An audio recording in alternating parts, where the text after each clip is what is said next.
Bonjour, j'espère que vous allez bien. Aujourd'hui, on va commencer la deuxième partie de notre programme, la reproduction chez les êtres vivants et l'hérédité chez l'homme. Ça concerne la biologie. Comme vous savez, la biologie est la science qui étudie les êtres vivants, dont l'homme. Le premier chapitre, c'est la reproduction sexuée chez les animaux.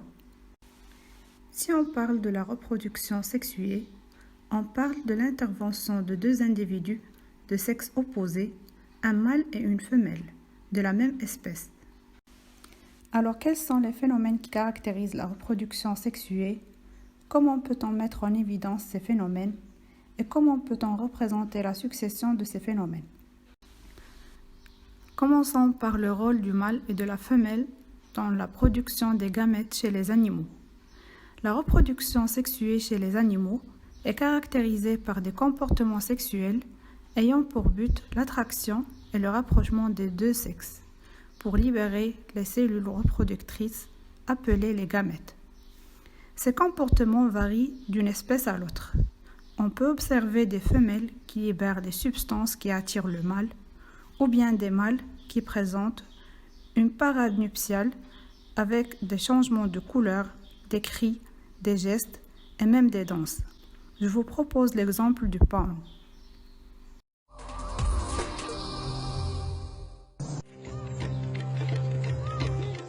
Un paon bleu fait la roue.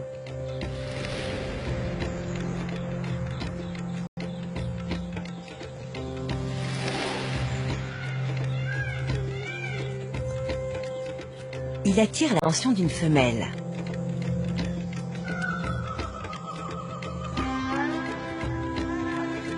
Elle cherche le mâle dont les plumes sont les plus flamboyantes, ce qui dénote la force et la qualité du patrimoine génétique de l'oiseau.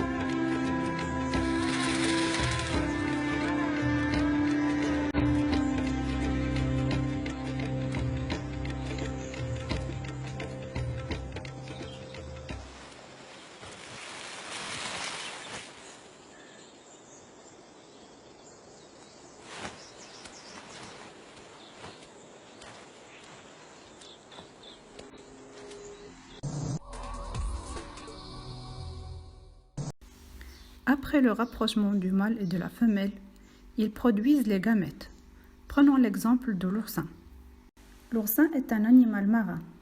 La femelle libère un liquide orangé contenant ses cellules reproductrices, les ovules, tandis que le mâle libère un liquide blanchâtre contenant les cellules reproductrices mâles, les spermatozoïdes.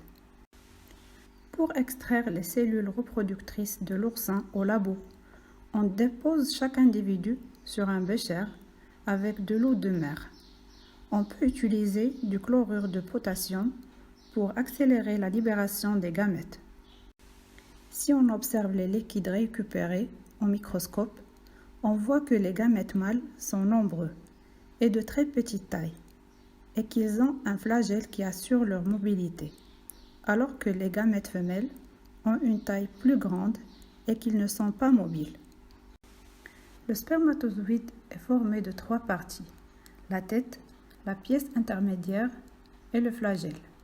Au niveau de la tête, on observe le noyau, le cytoplasme, entouré par la membrane cytoplasmique, alors que l'ovule, le gamète femelle, il a une forme arrondie et il se compose aussi d'un noyau et du cytoplasme riche en réserve et d'une membrane cytoplasmique.